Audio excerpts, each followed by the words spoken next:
Hi everybody, I'm Willem. And I'm Tim. And welcome to Hear Me Out Pitch.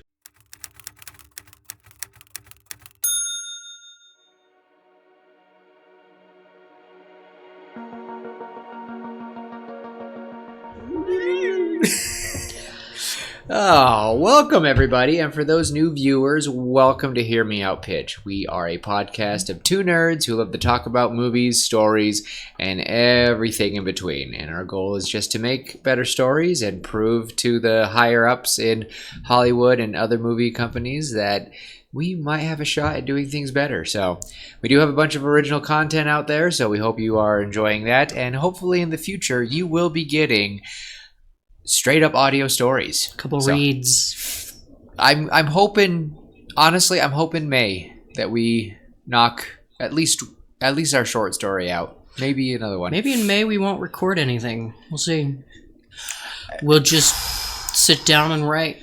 Okay, we can make a lot of shorts for that time and do stuff and get people interested in our old stuff. But yeah, we'll see. We'll see. If there's a break, we could do it in parts. We could do episodes like 20-bit episodes. I don't know. We'll see. That'll have to be its own thing. Not even like an episode. Mm-hmm. So I think it's a good idea. Yeah. But yeah, welcome. And if you're returning, welcome back. And thanks for, I guess, returning and listening before. Yeah. Yeah. If this is your first episode that you listen to, Cool beans. I think it's gonna be a good one because Tim surprised me. I was hoping to watch Mufasa. Mm-hmm. Mufasa. Ooh. Mufasa. Ooh. Say it again. It just gives me shivers. Ooh. Mufasa. Ooh. Just kidding. But yeah, that's what I was hoping to do. But then Tim texted me yesterday and said, "Hey, let's not watch Mufasa." I got an idea. And did you say it was a science fiction idea too?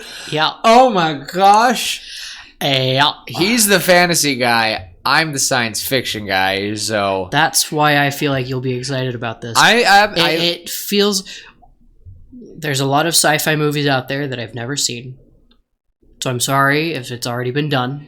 Well, I'll tell you, but we'll go with it. You know what? I think random tangent before I really start though. You know what habit I really need to start doing? I need to write down as soon as I wake up from a dream. I've had so many recently. They're like, and I just go back to bed. That's what this was. I woke up from a dream, and then I was just thinking, and then this idea came to me, and it started out with a phrase, and then I'll get to that. I'll get to that in a minute. Ooh, another shameless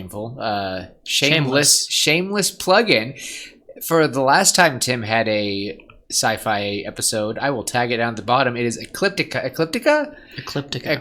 fabulous AI story. Mm-hmm. Which reminded me a lot of Hal in a way. No, honestly, not that. I love that one. So go give it. I'll tag it right now.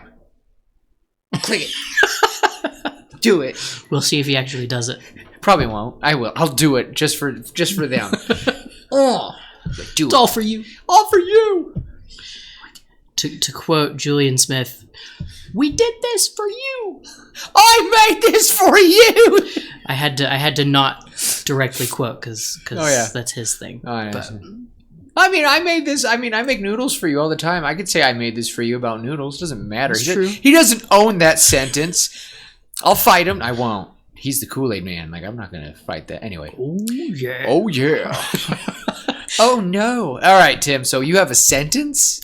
I do. And if anyone else ever has a simple sentence that would inspire a story, comment it. Anyway, go. This phrase came to me. I had a dream about destiny. You're gonna roll your eyes. I know. Okay. You done? No. In Destiny, there's one of the whole premises of the game is that of the lore is that this entity called the Traveler comes to our solar system and gives us the ability to colonize all of the planets. Hooray! Including Mars. Hooray! And I had a dream that I was in the Destiny universe and that I was on Mars when a certain event happened, and then I woke up and I was thinking about it and how good that game is and how much Willem should play it. Never.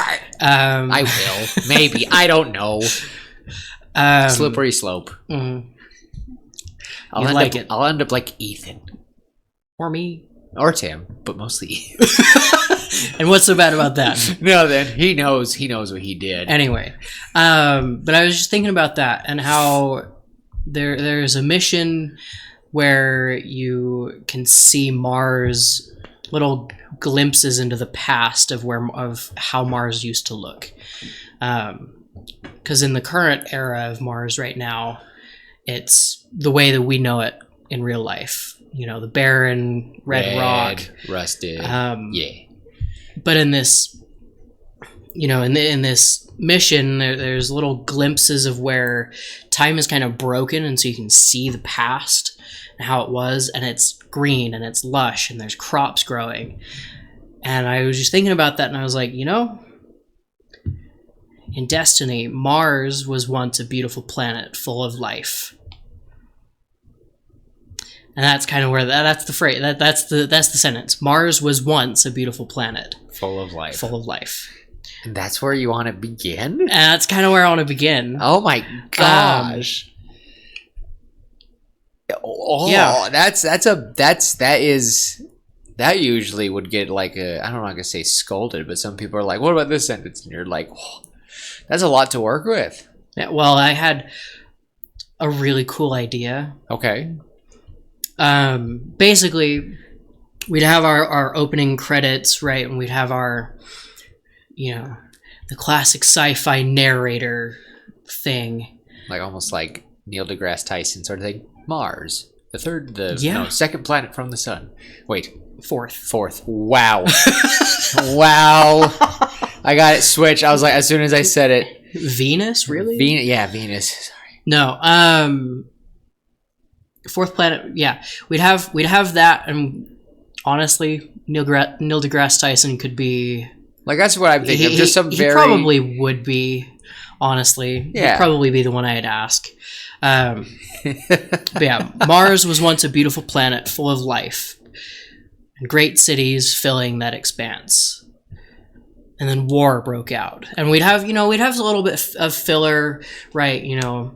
Talking about how these civilizations on Mars had gotten to the point where we're at on Earth today, where there's nations, international travel, there's diplomacy between these nations, and these Martians would essentially be living a very similar life to what we are living. And then war broke out. A war broke out between the Martians, and they eradicated each other with new technology called the anti-life bomb. Kind of like the anti-life equation in the Is DC Darkseid going to come in after this, or what? No. It's a little bit different. The anti-life bomb would leave the surface of the planet desolate. It would eradicate, everything, incinerate life. Has no effect on, structures or anything like that. But on, living matter, it would destroy it. There's an episode in the Clone Wars, for those of you who have watched it, I think you know what I'm talking about, where the droid army comes to a very very green and lively planet, little more primitive planet, to test a bomb of a very similar nature. And it explodes, and the fire incinerates all of the life, and it leaves the droids standing and functioning properly. And it would be a very dangerous turning point in the war. If you haven't seen that episode, go watch it. It's a good episode. Okay. Actually, I think it's 2 episodes. Anyway, so we'd start with that, and then we'd cut to us. We'd have our main character. He's a military man, running operations in another country, and so you're imagining Earthlings, humans on Earth, yes, part of the story. That's part of the story. Okay. Almost, I haven't seen it, but almost Independence Day style. Okay. Where we're gonna have an alien invasion. Yeah. We're gonna cut to our main character. He's a military man from Russia, and he's running an operation in another country, probably not the United States, just because. Oh. I don't want to cause any issues there. And while he's out, maybe he's in Mexico or something. I want him to be kind of close to the U.S. for reasons I'll get into in a bit. I mean, it's easy to say Canada. Canada. He could be in Canada. That works. Anyway, he'll be doing some operation, some mission. I don't know what mission. I didn't get that far. I have literally a sentence plus 3 or 2 paragraphs written down. That's fine. I like working with that. But he would be running some operation, and then he'd finish the operation. We'd get to see kind of his skills in stealth and in being very precise with his gun, and then we would see him finish the operation and go to his hotel room where he'll lay on the couch and in English say something to the or in Russian he'd say something to the effect of another job well done, and he'll turn on the TV, and then we will watch as Russia is incinerated by one of these anti-life bombs. So I want to put something out there real bad. I want to call this, I want the title to be Red in some way. And especially now that you've incorporated Russia. This is what? This is another one of his kind of obsessions. What? What's wrong with Red? We got the Red Death. We've got the pirate ship you guys commandeered. Well, no, but okay. Mars is red. Right. Russia, well, and Russia was the great red country. You're feeding this. I know. I was thinking this could be titled Blazing Sky. Oh. So here's a thought of one. Okay, I wanted to just throw out this scene in my head, like a really brief scene. I want whatever Martians, whatever they look like, wherever they come from, I want them to obviously be different from us. Not by much, though. But one thing I am imagining is that this anti-life bomb leaves everything in a red, powdered, rusted mist, and that is what is covering Mars. Okay. And that is why Mars is red. I like it. It just turns into this red awful, and I imagine I want them to like. I like it, and we can have later when the governments do their thing. They could, someone could crack the joke. Jupiter has their big red spot. Now we have ours. Yeah, we're twins, separated by 2 other planets. And I just want them to have this thing that just evaporates people into red mist. Like, I imagine he's reunited with some soldiers they're trying to take down in one of the ships. They get inside it and they're fending off because it's not they're advanced, but they really wiped out their planet. Yeah. Here's a cool thing about the human body. Because we use iron in our blood, right? That's what makes our blood red. the way that the anti-life bomb would function is it would reduce all of our living organic matter into its not most basic components, but a lot of its most basic components, including a crap ton of iron. So I think it works. I think that works. And it wouldn't be just a spray of blood, it would be a powder. Yeah, no, I like think of the Infinity, how they like disintegrate Infinity War. Think of that.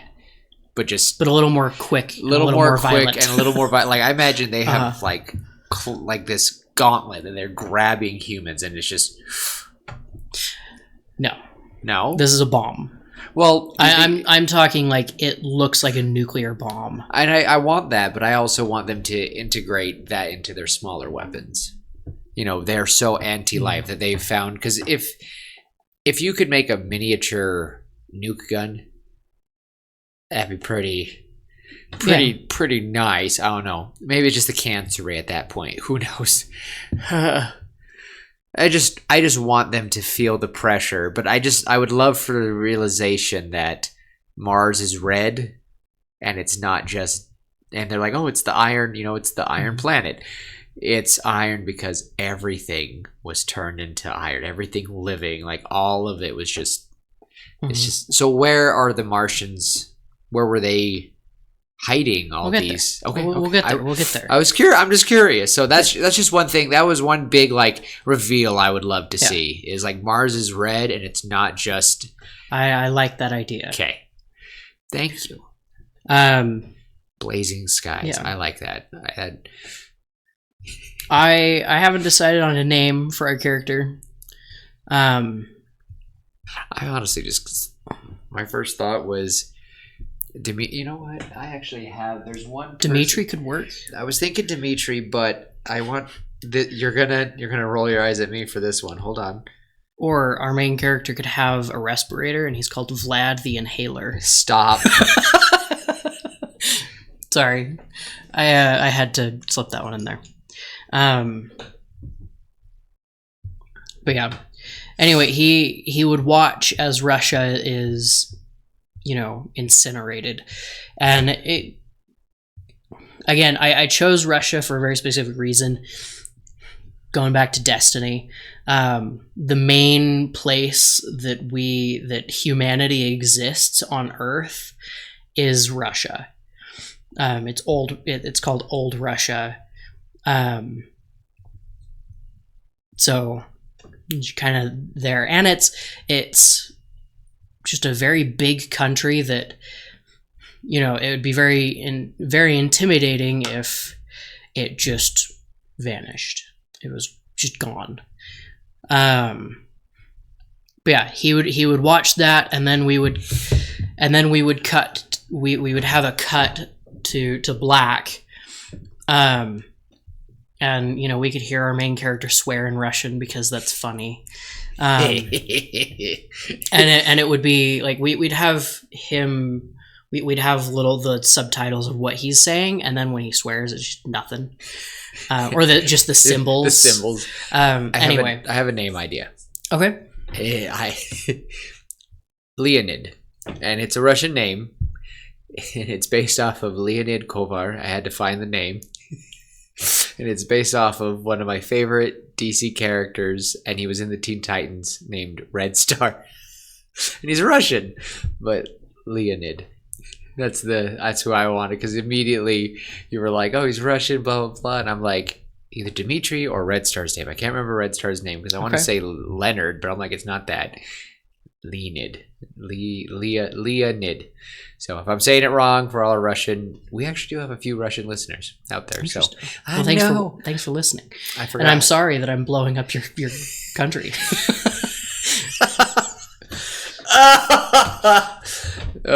Sorry we're doing all the red puns. I apologize.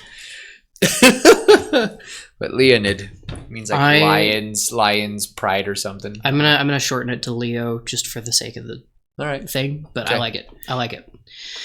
But yeah, we'd cut to black, and then we would have the classic 1 month later. Ooh. or maybe 2 weeks later. And he's walking around in it. Ew. No. We're cutting to someone completely different. Oh.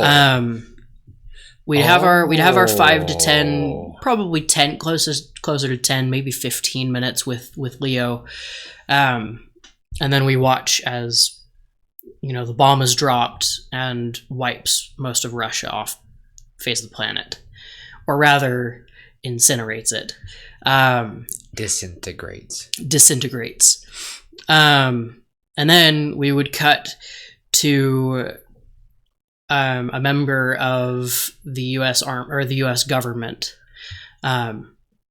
running. He's got a stack of papers, and he's got his gun at his side. He's got his uniform's a little disheveled. Glasses. He's got glasses. I'm just seeing it. I'm seeing Clark Kent right now. Yeah. Clark Kent looking, not Superman. Clark Kent. Yeah. He's running, and he'll burst through. He'll like flash his badge at a bunch of guards who pull their weapons on him, and they're like, "Okay, you can go through." And he bursts through this door, and it's a war meeting with a bunch of people from different countries around the world. Oh. And it would be not around this big war table, but kind of like the Senate room, right? Kind of like the UN. Yeah. Everyone's in their separate areas. Everyone's kind of maybe they maybe. Could you imagine if something happened like this during a big UN meeting? It would be so odd because it's like all the Russia officials would just sit there and go, "Oh, we have nowhere to go. We are orphans in a way. We are orphans of our home. Like it's just gone. Like I can't." Ooh. Anyway. Side note. Sorry, I forgot to mention when the bomb explodes, the camera would zoom in on the bomb exploding, and then it would zoom out and look up into the sky, and we would see this massive triangular ship, more like a trapezoid, kind of flying in over. I can see like flashing blue lights and lots of like dark reds. Somebody grew up loving Star Wars or something. I played the 5th. Not that I have to. Star Wars is great. It's great. Old Star Wars. The best fantasy sci-fi ever. Actually, even a lot of the new stuff, minus 7, 8, and 9. Anyway. Golds into Tim's. What was that? It's almost like we've talked about this before. Oh, what? Maybe I've rewritten them in 6 episodes. Oh, really? Anyway. I don't know. You're just going to have to go look. Shameless plug. Yeah, this is our podcast. We can do what we want. It's our party. We can dance if we want to. Anyway, so we would cut to this kind of UN style meeting, and it'd be a bunch of all these government officials, and they'd be talking and yelling at each other about the alien invasion, and they'd be saying, "We still haven't even seen these things. They show up, we see the aftermath, we see what they do, but we've never seen what they look like, who they are, what they are." It's almost as if they're capable of quicker and more precise thought than we are. And our Clark Kent character, I did come up with a name for him, Jonah. We'll get we'll play with the name later because there's a reason I chose Jonah. All right. For those of you who know the story of Jonah, you might be seeing where this is going. Have you ever heard the story of Jonah? I would not consider him a role model. Yeah. Anyway, this Jonah would run in, and he'd be addressed. General, I didn't come up with a last name. General Smith. I don't know. Jonah Kent. Nah. Got to keep it away from Clark. Dang it. I don't know. Jonah, well, for now, we'll go with Smith. It's a placeholder name. You know, I like it. Jonah Smith. General Smith. Jonah Fisher. Oh. Maybe. That's clever. That's clever. That took me a sec. I like that. That was funny. I like that. Yes, General Fisher. I like that. We're gonna go with that. All right. General Fisher, you're late, and he'll come in, and there will be like a table in the middle that just has a map of the world, and we'll get a good look at this map, and we'll see this big red spot centered on where Russia used to be, and it wouldn't reach all the way to the edges of Russia because Russia is a big country. It's huge. It would extend south to a few of those other countries, and we would see that, you know, there are a few countries that would have been there that are gone, completely gone. Not just, you know, the centers taken out, almost like a sandwich with just the crusts. Yeah. Right. What's left of Russia is the crusts.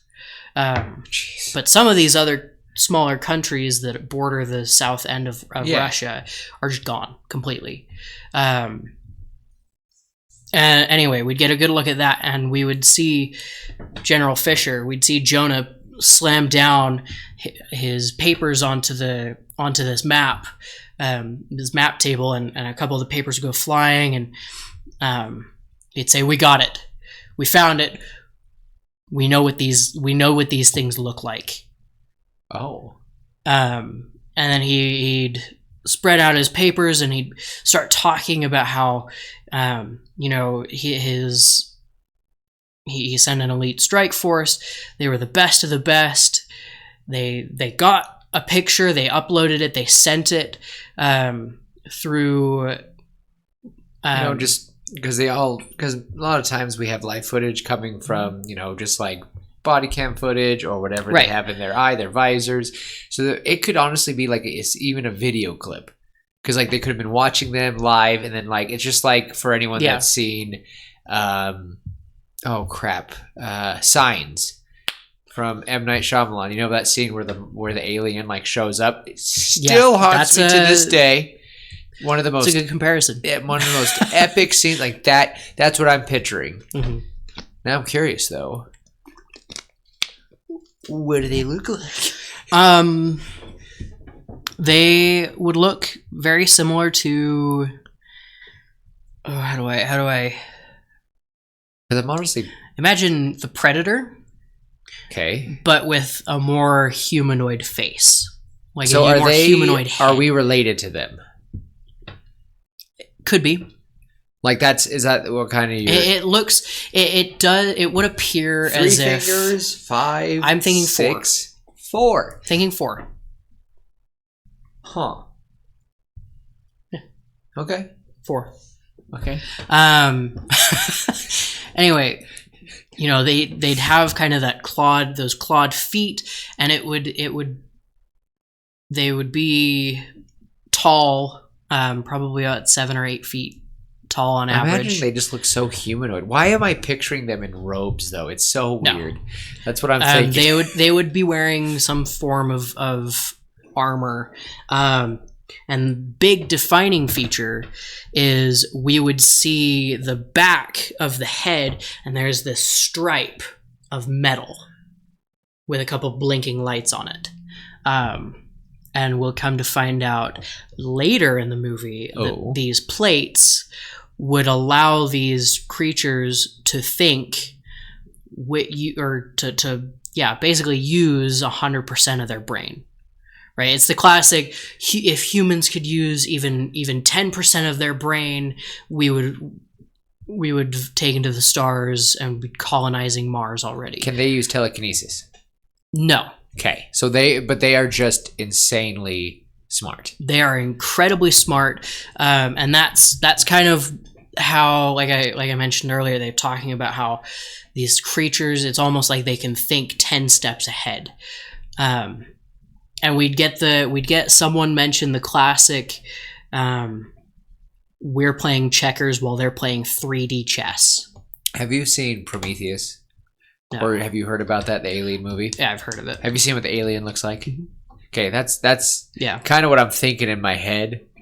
Yeah, actually, it would be very similar to that. Like, again, I would imagine they're like distant cousins to us in some way. That's why, like, when I go into science fiction, I gotta put this out there. Whenever I think about science fiction in any way, I don't throw Christianity or faith out the window, but I kind of close the door on it when it comes to these sci-fi worlds. I just go, you know what? We're just gonna go straight off with evolution and all this stuff. So in my mind, it just makes sense that we are distant cousins to these guys somehow in any way. So anyway, that was just my random thought. That's just how I think whenever I make up a sci-fi story.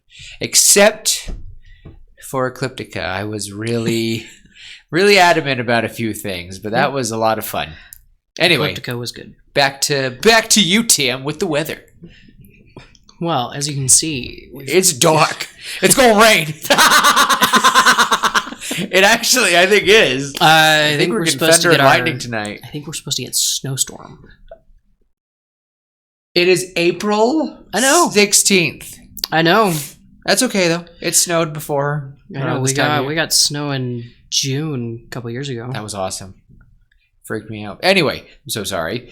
Anyway, I'm just trying to get an image in my head. So they are terrifying. Sorry, I just read my notes, and where I wrote a war broke, I read a water broke. A water broke. Like, wait, hold on. Not yet. Not yet. Not yet, Tim. A few more months. Ooh. Anyway, moving on. Indeed. Yeah, we would get this. He's basically just shuffling through, and all these papers that he's got, it's just a stack of notes and he's like describing them and how his soldiers, when they fought this creature, you know, this creature was almost like this creature was able to almost determine exactly where the bullets would fly. It knew exactly where to strike. It knew who was the strongest and who was the most dangerous. It took them out first, and it moved incredibly quickly. So this is just one. Just one. And he'd be talking about it and throwing his notes about, and we'd see little like sketches of, you know, like the limbs and like the four-fingered hands at different angles and holding different objects and stuff, articulated in different ways. We'd see the face, it's a very humanoid face, but a little more stretched, a little more elongated. I just think of the engineers from Prometheus. Terrifying. And it'd be like that, and we'd see these sketches all over, and then he'd pull out a flash drive, a hard drive, and he would plug it into the table just below him, and the screen would pop up behind at the back wall, behind the ruling members of whatever this UN style meeting would be. Whatever this is, at this point it's not even UN. It's just global. A global emergency. This is a global network. This is an attack on Earth at this point. It's like this is an attack on humanity. Yep.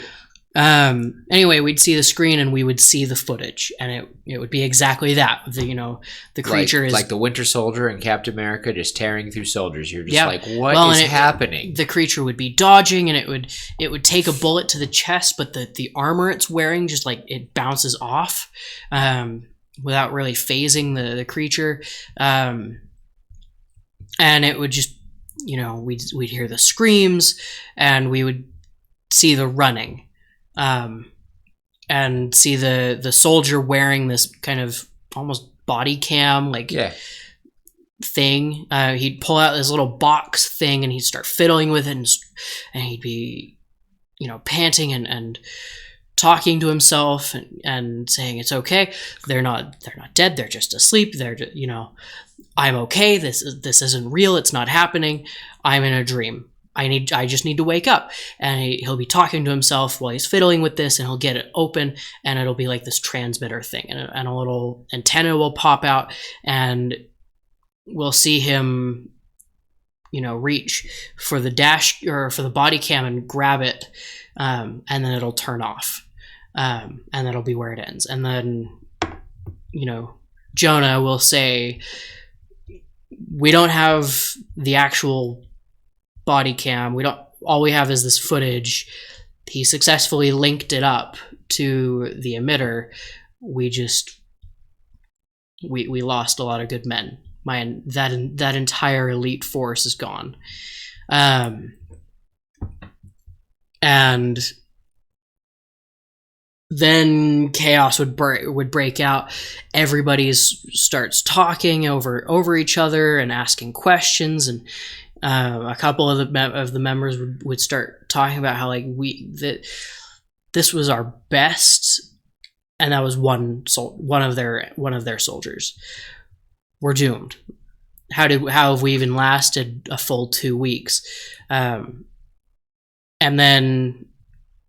at that point, someone would point out they haven't really attacked. They're just sitting in that desolate wasteland where Russia used to be, and they appear to be building something, setting something up.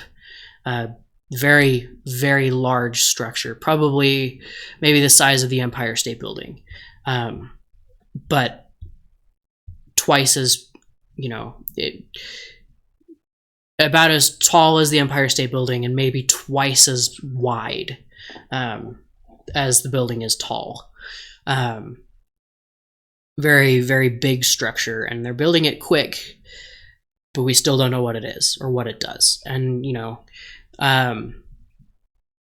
people they'd keep talking and talking, and then one of the members who is wearing a red star would stand and say, how are we gonna combat this? We have to try. My homeland is gone. Oh, is this Leo? Oh. No, this isn't Leo. This is just some old guy. He's talking in the Russian accent, and how are we supposed to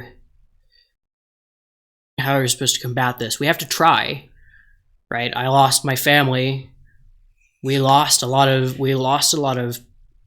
people. We lost a good 10% of the global population. We've got to do something before they unleash another one of these bombs. And then we would, we'd have a little more conversation, and people would start talking, well, we could create another task force to maybe go into the ship. Okay. And, maybe we could disable the ship. We'd take out a lot of our own people, but when it dropped, and we'd certainly kill that task force, but it might save the rest of humanity. And they'd be arguing about details, and then then this UN, the Russian guy would say something to the effect of, well, I don't know who would lead this mission, but I do know someone who should be on it.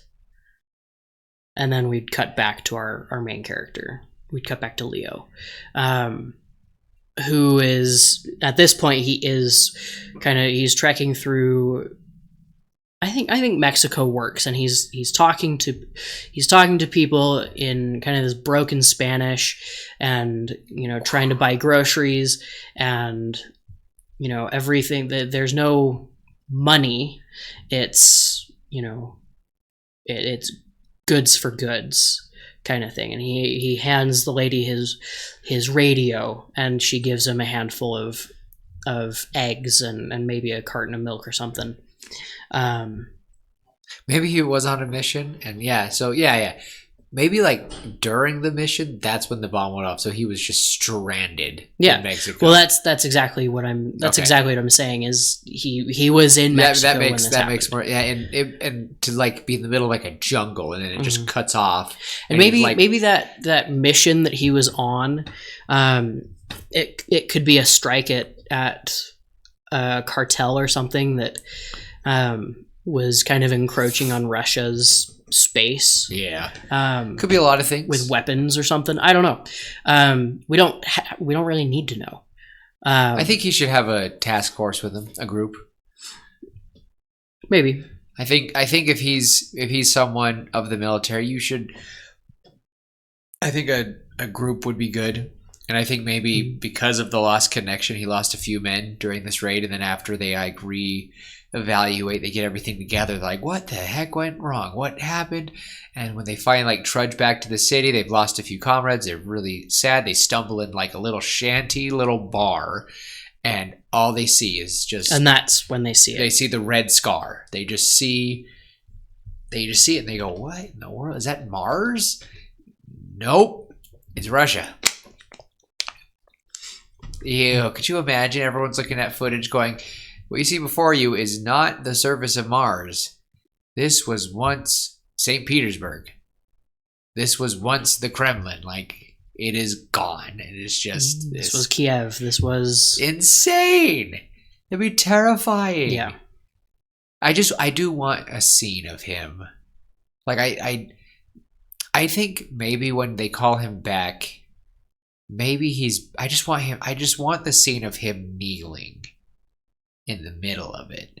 Maybe that's when they lift them back, they get connections back, and he's back. 2 weeks later, there's stuff in the UN, and then maybe like 1 week later, we see him and his platoon finally touching down, and they all get out and they just get down. I think we'll have that scene later. Okay. Either way, I just want that scene of him touching. Russia, the great red country, is now a great red scar. It's like, oh my gosh. So, yes, we're playing with a lot of red today. Fight me. I should have worn red today. Dang it. I'm not either. I'm wearing a very confusing shirt. But yeah, so we'd cut back to Leo and he'd get back to his sorry, I'm done. He'd get back to his his group of comrades, and they'd be in this hotel room or whatever in just some home. Just somewhere in Mexico. They don't belong. Building. They don't know what they're doing. And it's just like, what's going on? They don't have, so maybe this is the point where they're trying to get back or build connection or whatever. Yeah. Okay. But then they'd be talking and then one of the guys would mention something about how this task force took out. They can name some random cartel. They took out the bosses of this cartel. They can take on these aliens. And then we could hear a voice from the back of the room. A woman say in perfect Russian, You underestimate these things. They are a lot more dangerous than you give them credit for, even for having destroyed your country. And then a woman, I'm kind of imagining like Emily Blunt, probably because of Edge of Tomorrow. Oh, okay. Okay. But she'd step out of the shadows and then start talking in English, or maybe we'll keep it in Russian, and she'd just be talking to them about how she's got a mission, or the United Global organization, we could come up with a much better name, Much better. has decided that there is a task force that is going to try to take out these aliens, and we need the best of the best. And Senator so-and-so, maybe this is Senator Vlad the Inhaler, and it doesn't actually have to be, but just to be funny. That's funny. Recommended that you do it, as you have the skills and training and the know-how to take down entire governments on your own.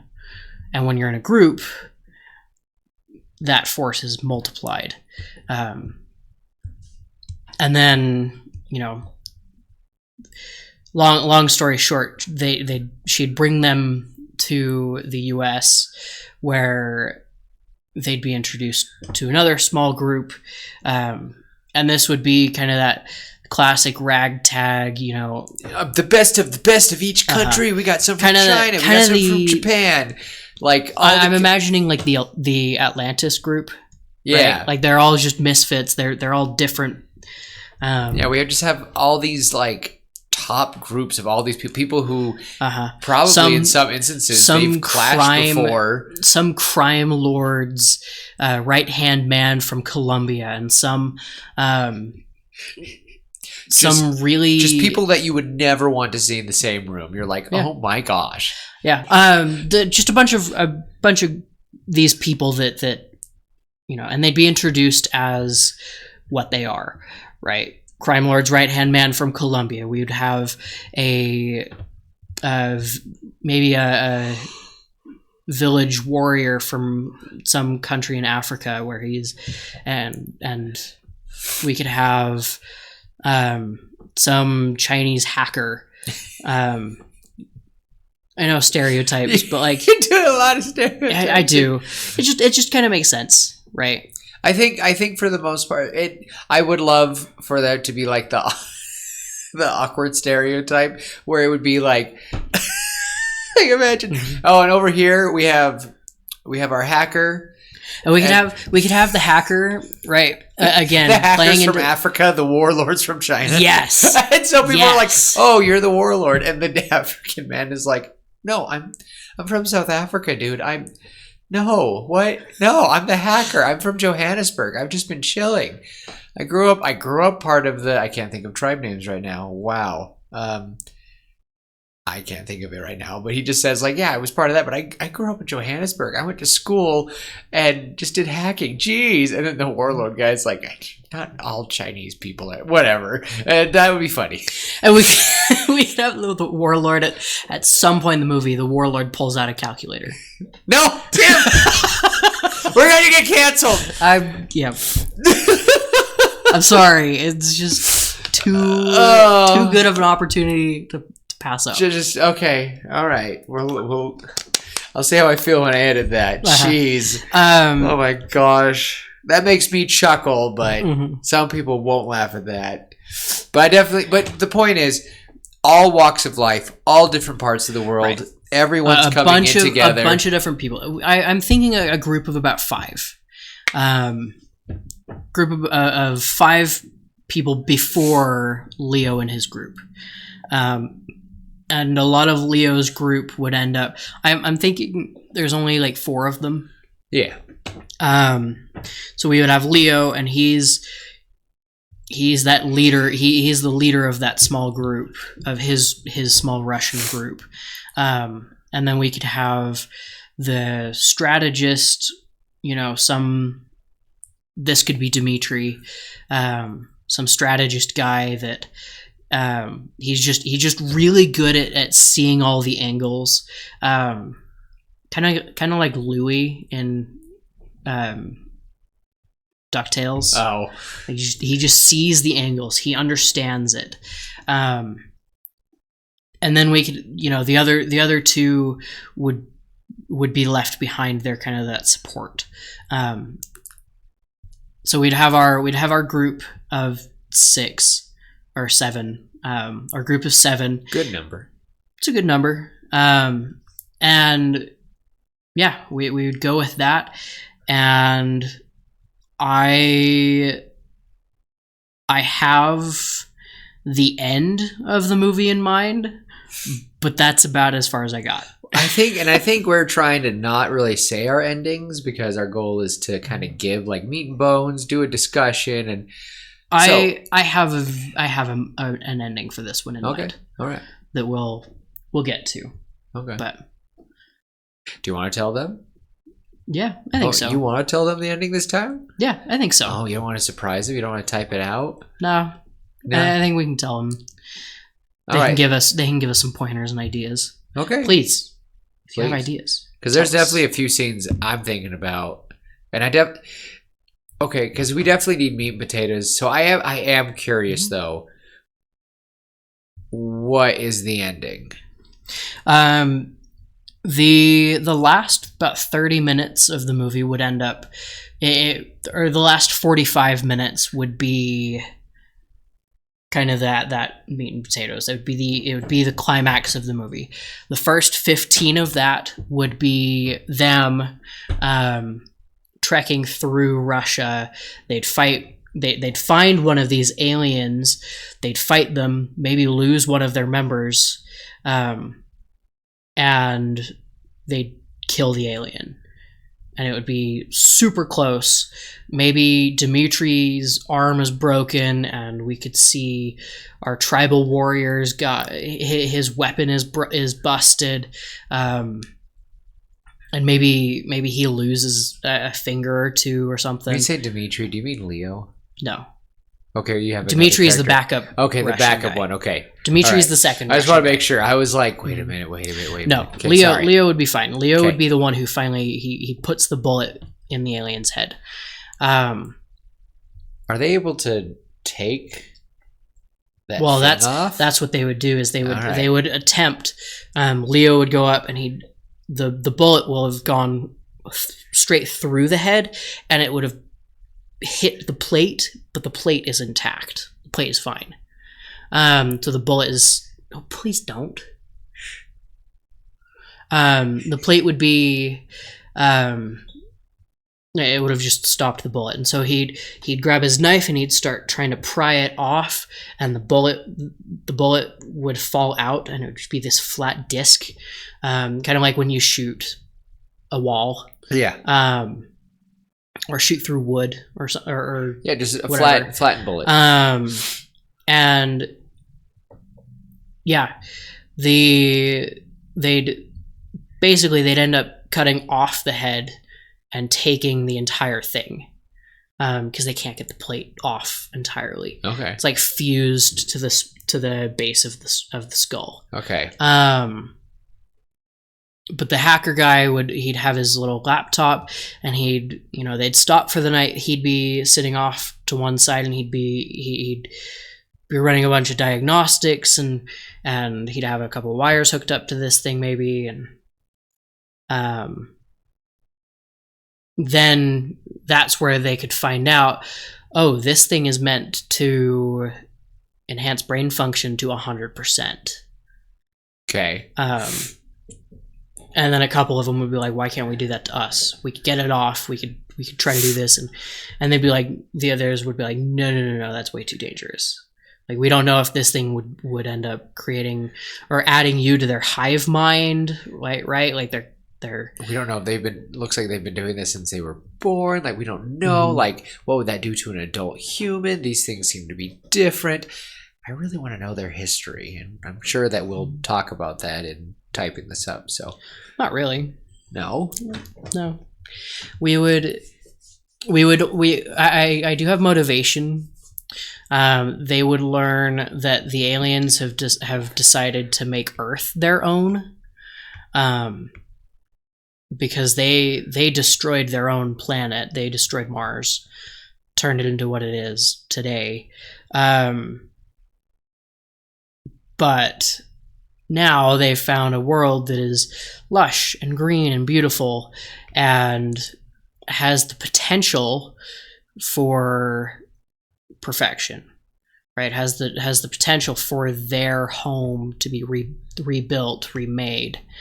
And and they had targeted Russia as potentially the most dangerous country in the world, or one of the most, and just a way to send a message like we can wipe the rest of you off. We don't want to, and they would. So they wanted to enslave us, or no, they would eradicate us with these bombs. No, just themselves. Okay. The bomb was more of a show of force. Like this is what we can. This is what we can do. Yeah, this is what we're doing. We're taking over. Deal with it, kind of thing.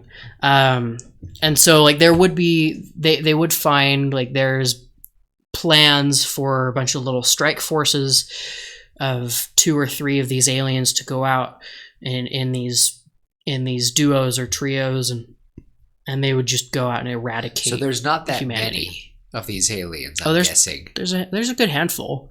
The soldiers, no, there's maybe 100 soldiers. Okay. And we would find like there's only about 100 soldiers. So they're like Beta Ray Bills, just these. You don't know what that is. No. They're just the cliche of we are an alien race. Either we have been invaded or we're few in numbers and we make a super soldier to protect us. Mm-hmm. That's what these kind of things are. Yeah. Okay. And we would find out that they have a short range teleporter, short range being planet to planet. Yeah. As opposed to I'm teleporting from Pluto to Earth. It'd be more like I'm teleporting from Earth to the Andromeda galaxy.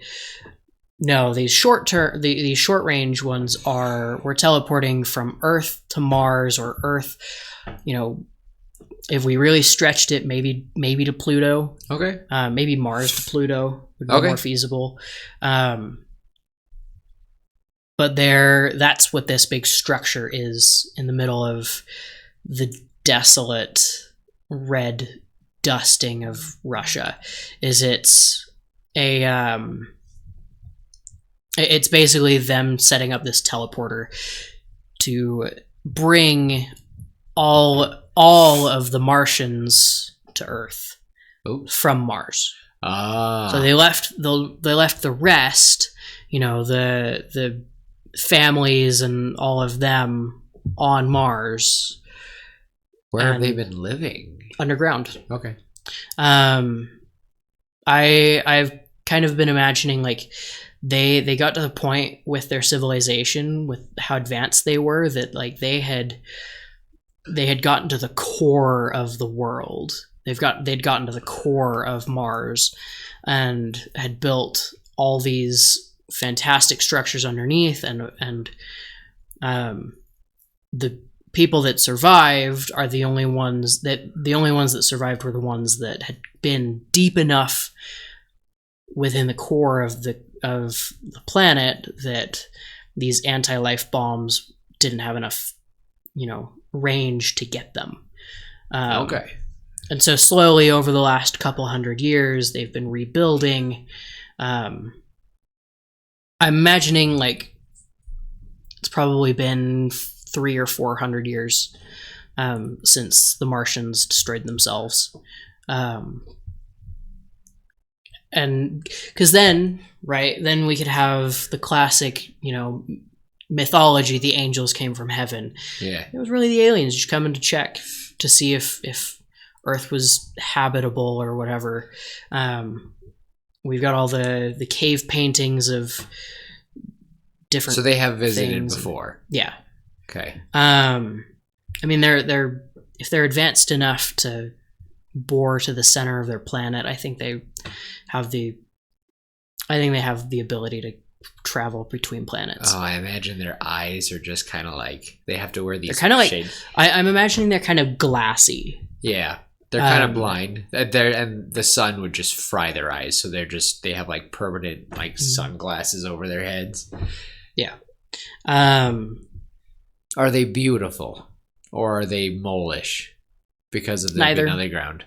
Neither. They're just kind of there, I guess. Okay. They're different enough. It would be hard to mistake one for a human. Okay. But it's possible. Anyway, where were we? We were at kind of the ending. They've received. Right. They received one of so the that heads. first 15 minutes of the end would be them trekking through, and our hacker would discover that, you know, they're using 100% of their brains. That's probably giving them the ability to probably see slightly into the future, just kind of triangulating, guessing, determine what's going to happen. And we could totally have math. We could totally have a Vin versus Zane moment where Leo's like, he's predicting everything I'm doing. I need to turn my brain off. And so he just acts. Like he doesn't think about what he's going to do. He just acts. Does it. For anyone that's played God of War. Heimdall. Yep. Fabulous scene. Yeah.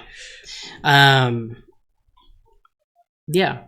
And then they would get to it. They would leave the hacker and the warrior and probably Dimitri.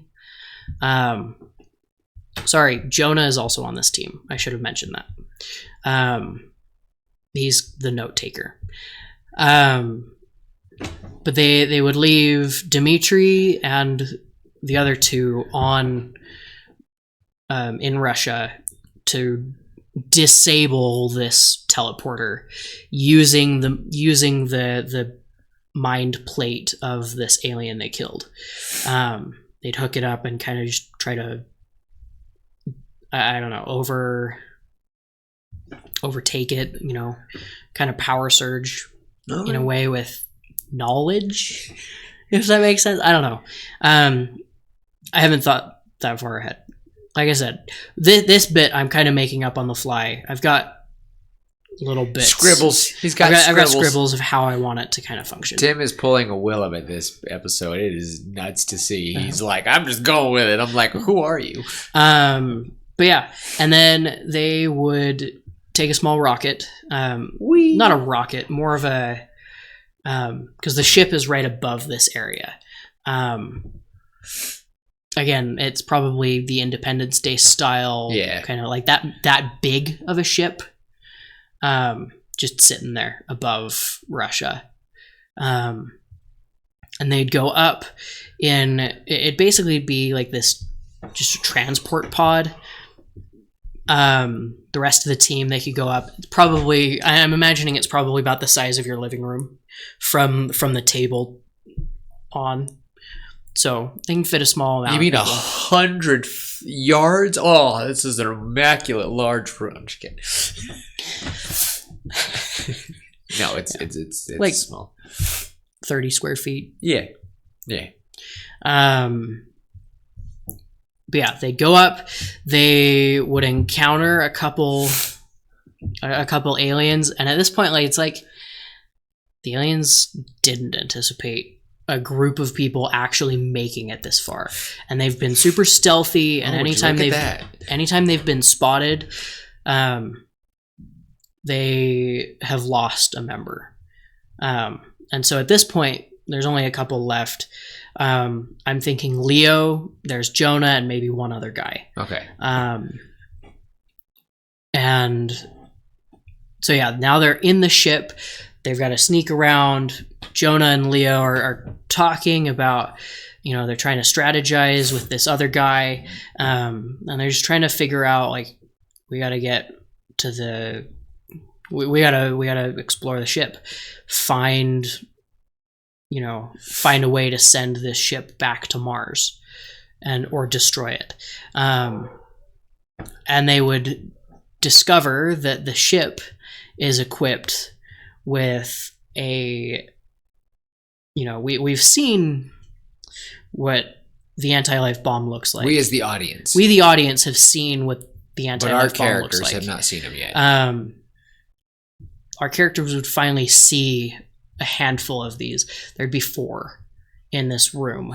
4. And then... And it wiped out Russia. Uh-huh. Jeez. One of them. They'd find 4 in this room, and they'd kind of start freaking out a little bit, like, this is it. Like, these are the things. There's 4 of them. They really do have enough to wipe out our planet. And then they would get talking, and they'd have to sneak around a little bit more, go through air vents, classic infiltration. Yeah. And Gonna have a nervous time. they would come to another room where they would find Big Boy. They would find one of these anti-life bombs that is 10 times as big. It's huge. It looks like it's barely kept together. Like, it looks massive. And it looks lobotomized and pieced together. So it's not functioning. It might be. It might be. Yeah. So they would... Now they've got to figure out a new plan, because if they drop this ship on Earth, this thing's probably going to explode and kill everybody, destroy everything. So now they've got to make their way to the control center of the ship, and they'll sneak through. They'll kill a couple of these aliens, and at some point, an alarm will go off, and the aliens will know that everybody will know that Leo, Jonah, and this third guy are there. Third guy will run off, try to lead a bunch of the aliens off down some corridor, maybe back to the bombs. Try to detonate. Maybe he's going to try to detonate one of the smaller ones, and then. While Jonah and Leo are left to make it to the control room, where they'll get there, and they'll find, there's a handful of aliens in here. It'll be a hard fight. I'm thinking Jonah will almost die, and he'll be like severely injured. Same with Leo; they'll both be really injured, and Leo will take they'll kill the 3 or 4 aliens in here, and Jonah will say something to the effect of, I can fly it into Mars and destroy Mars. It'll be gone for good, but it would save humanity. You've got to get out of here with my notes. I'm not going to make it. And Leo would say something to the effect of, no, we're a team. We finish this together. And then he'll pull out a short range transmitter box, just like the one we saw in that clip at the beginning. Uh-huh. And he'll take his body cam and he'll stick it in there and hook it up and take Jonah's body cam and stick it in there. Also, this is kind of where the Jonah name makes sense. Like, he's in the belly of the beast. Yeah. And Leo could make some comment like, you really are like your namesake, right in the belly of the beast. Boo. I like it. But yeah, and then we would have a couple aliens come in, and Leo will have already started piloting the ship, while Jonah has taken up one of their guns and started blasting them, and we'll watch Jonah die. Sad, I know, but we'll watch Jonah die, and then Leo will get shot, right in the back in his right shoulder blade, and then he'll punch it, and he'll just push the ship all the way, and we'll watch it kind of hit like light speed and just hit Mars, and then we'll cut to our group on the ground, and they'll they'll have figured their thing out. They'll all be dying, and fighting, trying to stay alive, while they have successfully shut down this teleporter, and set it to explode. And they'll look up and watch the ship fly off, and it'll all be kind of cut in and out of each other, and then we'll cut back. We'll cut to another group who is monitoring Mars, because that's where these aliens came from, and they'll watch the ship slam into it and explode, and Mars will be gone. Gone. And we'll watch as the little bits of Mars are thrown all over, and then over the course of 100 years or so, we'll see some rings form around Earth, and maybe a couple around the Moon, and Saturn will get even more rings, or maybe the asteroid belt will just be added to or something. And that'll be the end of the movie. I honestly think the idea that a piece of Mars will come to us and it will become a red moon. I like it. So it'll take years and years. There's definitely, we do not have time, because oh my gosh, I have so many ideas, and I know that people are going to be like, well, Will, why didn't you say nothing? And I'm like, well, sometimes it's better just to hear it, and then me and Tim will hash it out, and we'll maybe put this out there. But I had a lot of points I would want to get across, and a few ideas about I've thought about a lot about the meat and potatoes, but all in all, I like it. What'd you call it? Burning skies? Scorched skies. Scorched skies. All right. Okay. And I think the reason it's called Scorched Skies is I think this whole operation to destroy the ship would be called Operation Scorched Skies. All right. It's a very classic naming. Yeah. I like it. Thing, but I like it. I think there's a lot to be done here, and I would love to be like, oh, let's go into it more, but it's late. Someone has a wife they got to get back to, and unless you're married. Yeah.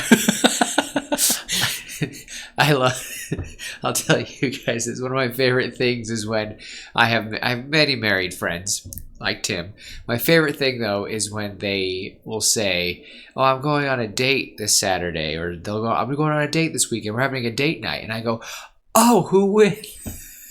If they don't specify it, so and of course I know who it's going to be, but I love the looks on their faces going. So, but anyway, I like it. I think that was it was a love letter to a lot of the alien sci-fis. I think there's a lot that we could do to definitely build on it. I definitely think I have a few ideas I want to run by you, but I definitely want to make this into a audio story. I have a few ideas, and I have a few people who I know who could definitely help us with the Russian. So yeah. That was awesome. Good.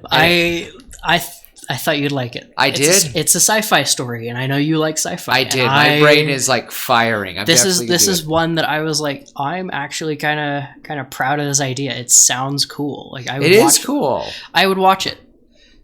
It is cool. I think again, we'll talk. We'll talk. I have a few ideas, and if we had more time, I'd totally go into it. But at least I got to hear it, and I liked it. So we'll definitely build more into it. So. And if you guys have any ideas on how to make it better, what you would fix, let us know, please. Yeah, and hopefully in a while you'll see this as a original audio story. So I'm excited. I definitely want. Yeah. Thanks, Tim. Thank you. Well, that being said, that was a lot of fun with sci-fi. And I had a lot of fun. I definitely had a lot of fun listening. So, and it was actually really nice because, as you all could probably have heard slowly through the episode, I am backed up more than ever. So it was nice not to to listen for once instead of just blah blah blah blah. So, well, I'm satisfied with my care, Tim. So I'll turn over to you to let us to send us off. Okay. You guys are probably sick of my voice anyway. Probably. But they're more sick of mine if they've listened to more episodes. Yeah. Anyway, as always, love each other, be kind, and just remember there's always hope.